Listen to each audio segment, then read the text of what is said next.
I'm just trying to make space for everybody in this time. Right. And I don't want people, because what's happening, Dr. Karita, is people, they hear that, like just what I just said, and then they feel attacked because they are not Yes. reading or they don't read very well or they feel uncomfortable reading. So they feel attacked. And then this is the society that we're in. They push back and then they don't sit in like, I can do this. Well, can I offer a reframe for that? Yes. Yeah, because I'm deeply troubled by this, and I just want to put something out there. When you hear these types of comments or this type of framing, I want you to ask yourself, who benefits from that? We're ready. We're prepared. Do not give in to fear. We are fearless. This is not the time to be afraid. This is a time to stand up and fight back and to resist any temptation for them to divide us. We're in this together. The rule of law is on our side. We will not give in, not give up. We will not capitulate. We will not bow. We will not bend. We will survive.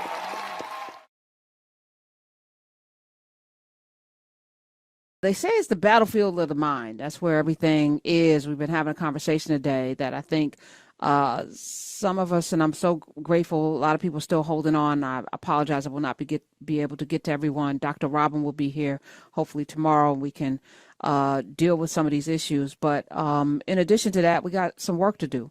So I'm grateful to bring on the author of The Battle for the Black Mind. She is an NAACP Image Award winning author, of course, professor at Emory University, focusing on our liberation. Okay, let me welcome Karida Brown, Professor Karida Brown. All of that works. Okay, Thank you so welcome to much for Karen Hunter having me, Show. Karen. Thank you for coming through. You know, as a former educator, and I don't think you can ever be a former educator. I think, you're always, if you teach, you teach, no matter Yes. what the form. I am concerned about where we are. As a matter of fact, I stopped teaching. I retired because I was like, I don't know what I'm sending my students out into, but also this AI, this lack of desire to want to know more, this lack of curiosity at the university level. It was scary to me, and I was like, I don't know what we're doing, and now it's more prevalent. We had COVID babies now, who it's a lot. So where are we? And Dr. Black was on last week. We were talking about the need for Saturday schools, for freedom Mm-hmm. schools, Mm-hmm. for us to take back what we've lost in this system that never was designed for us to be truly educated. Where are we? We are in a place where we must redefine the terrain of our what education is going to mean to American people, to Black people. And the cavalry is not coming to define that for us. We're in a place where, it's a crossroads. Mm, I've been saying that. So we're in alignment. I like this tree analogy. I just actually I pulled a clip today, which was ironic, about the axe forgets, but the the tree remembers. From Coco in Our Mother's Garden. Matter of fact, just play it. It's 10 seconds, Miz. 10 The seconds. axe forgets, the tree remembers. You can't have a short memory and be Black. You open yourself up for attack. You got to have a long memory because you're singing a long song. Y'all feel me? Yeah, you do. So that tree thing that you start with That's the right. roots and the branches and That's right. and we go to the small acts of chapter 12. Walk us Yes. through your thought in putting this book together. So I wrote this book, The Battle for the Black Mind, and it was intended to be a history of Black education. I knew that that was a part of American history that was left largely untold.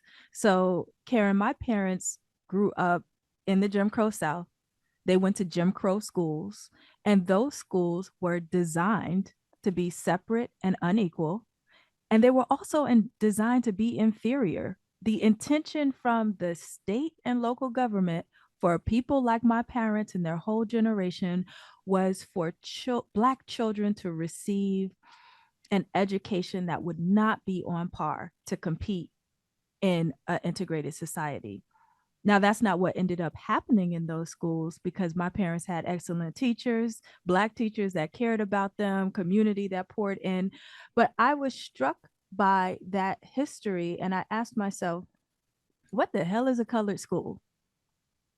What did that mean, separate and unequal? I wanted to understand the how power worked there. I wanted to understand that system. I wanted to understand who even thought of that there's a difference between a Black child and a regular child. So that was my journey. And this Wait, book, that you even couch it like a Black child and a regular child. What is that? What exactly, is that? exactly. So I was looking to excavate that history, and also through it tell the story of Black freedom dreams through education, how Black people survived and thrived through these educational systems, but also how we made our own. Okay. So this book now comes out not only as a history because of such a time as this, it's also a playbook, and it's a call to action. So often talk about these rabbit holes and these breadcrumbs that that lead us from here to there to there. What was the story that made you sit up and go, oh, I'm gonna have to dig in here. I'm gonna have to dig into this. Mm. What was the story? Oh, this goes back to that tree motif. This story of Mary Smith Peak. Mm. Mary Smith Peak, if you want to think about a freedom fighter, when I learned about this Black woman, she lit a fire under me. And I think the book is what it is because of her. She's born during slavery in the early 1800s. She's born a free Black woman, meaning that she was allowed to get an education. Okay. But what did she do with that education? This sister here gets her high school degree from DC, moves back to her family town in Norfolk, Virginia, and eventually they move to Hampton. And she spends her time sneaking onto plantations, teaching enslaved Black people how to read, write, and what she called cipher. So, you know how, like, Cipher. What is yes, ciphering? that's reading maps, that's decoding, decoding puzzles, being able to problem solve. So just imagine this, the way we think about what Harriet Tubman, the courage that she must have had to muster up to go back down south onto those plantations to get her people free. This is how I want you to think about this educator, Mary Smith Peak. And this was a recurring theme through that I continue to find when I was excavating the story of other Black women educators who are the superheroes and protagonists in this book, that the tradition of Black education in America is not just about getting your own. It's when you get that education, or like my daddy says, when you make it to the top, send that elevator back down. And it was example after example after example of Black people right during or right after emancipation, getting their education and bringing it back to the community. One thing about Mary Smith Peak, when the Civil War comes, Black people ran to Fort Monroe military base. That was a Union military base. And that is where many Black people laid in wait on the precipice of freedom, depending on how that war came out. Mary Mm. Smith Peak was there too. What did she do? She stood under an oak tree and opened her school in broad daylight. And you had 50, 60, 100 Black people formerly enslaved under that freedom tree getting their lessons. And this is the tree, Emancipation Oak, where Hampton University now stands today. So I say that Oof. university is built on her freedom dreams, on her Oh my tears. God. So you think about it. We started narrative with the K. The K is silent for knowledge during the pandemic. And one of the first lessons with Dr. Greg Carl, I asked him this question: how did we learn? What was the way in which we learned in Africa?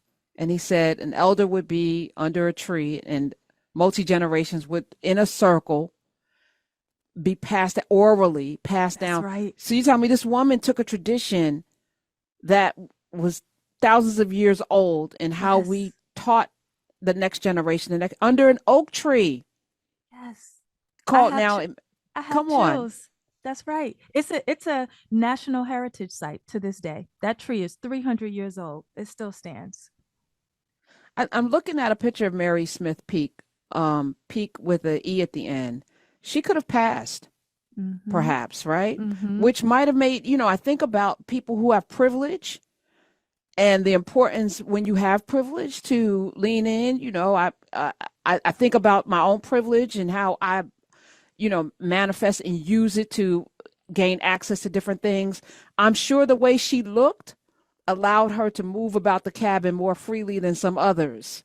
It absolutely did. And I think this is important that you pick up that she could have passed. She could have made a choice that would have made her life easier. And she could have thrown up her hands and said, "But well, it's slavery. What can I do?" But instead, she leaned in. She leaned in and leveraged that privilege, over indexed on it to envision a day when all of her people would be free. She saw that coming and used what she had to be a part of the change that we all wanted to see. And that's a lesson that carries in this book. You might be in history as you read these stories, but they're so applicable to what we're going through today and what we must do. Karida Brown, Professor Karida Brown is here. Emory, I think about the assault on education. Some pettiness over schools that, people's children couldn't get into, so they're being punished. So there's part of that. But there's also, I think about Thomas Jefferson, the father of modern education, never wanted us to be but so educated, to your point. Black people needed to be educated enough, and immigrants, Irish, Italians, educated just enough. Third grade, I think, was the education level, enough to not kill each other, enough to be civilized, and enough to be able to work because we needed the labor, That's right? right. So, that was it. So all this other stuff was never imagined. That we had amazing teachers. To your point, my mother went to Lucy Laney in Augusta, Georgia. Lucy Laney, another brilliant educator. You think about Mary McLeod Bethune. You think about, all of these people, Nanny Helen Burroughs, who started the school. You think about the That's people right. now Miss Peak that I'm meeting, that again, she could have been killed going on to plantations because it was illegal to teach an enslaved person to read, because knowledge is power. Knowledge is power. Absolutely. Knowledge is power. Knowledge is power. If you're not reading today, I feel so strongly about this. I don't even know what to say. Mm-hmm. People were killed to when the eyes gouged out. That's how powerful reading is. They didn't want you to live if you could read. That's right. And we willfully don't today. Like, oh, I don't really like reading. That's your path. Yeah. And with this anti-intellectualism, right? Um, I want us all to think about when you hear things like that, like, oh, I don't read no books, or that person, I don't want to listen to them because they use too many big words, or college isn't for everybody. I mean, these are arguments going on in pop I've culture right actually now. said that. I've actually said, Yeah, because I'm just trying to make space for everybody in this time, right. and I don't want people, because what's happening, Dr. Karita, is people, they hear that, like just what I just said, and then they feel attacked because they are not Yes. reading, or they don't read very well, or they feel uncomfortable reading, so they feel attacked, and then this is the society that we're in. They push back, and then they don't sit in like, I can do this. Well, can I offer a reframe for that? Yes. Yeah, because I'm deeply troubled by this, and I just want to put something out there. When you hear these types of comments or this type of framing, I want you to ask yourself, who benefits from that? Who benefits from that? Where are these scripts coming from? Because as a scholar of the Black radical tradition, I can tell you that it is nowhere in our history or traditions to shy away from or run away from education. And that doesn't always have to be in the most formal sense, but that's in, again, back to Mary Smith Peak, read and write and cipher. And we're going to be picking up knowledge because that is power. Education has always been a cornerstone of the long Black freedom struggle. We don't get the civil rights movement. We don't get the Black Power movement. We don't get Black Lives Matter without a strong intellectual core.